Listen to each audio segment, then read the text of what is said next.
Get ready with me for my friends wedding ceremony. আজকে আমি পরে নিয়েছি সেই হোয়াইট কালারের সুন্দর ড্রেসটা, যেটা কিনা আমি মাত্র 2 দিন আগেই কিনেছি। এরপর আমি ইয়ারিং আর কাশ্মীরি ব্যাঙ্গলস পরে নিয়েছি, হ্যাঁ, যেগুলো এখন প্রচন্ড পরিমাণে ভাইরাল। আজ কিন্তু আমি খুব অল্পই সাজুগুজু করবো, তো এখানে হালকা করে একটু মেকআপ করে নিলাম, একটু ফাউন্ডেশন আর একটু কম্প্যাক্ট দিয়ে নিলাম মুখে।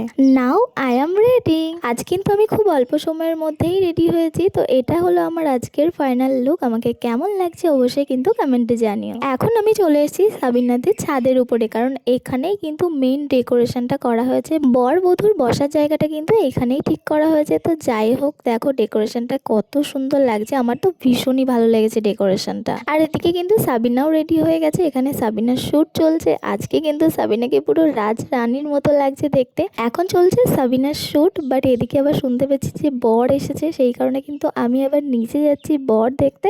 তো চলো তোমাদেরকেও সাথে নিয়ে যাই।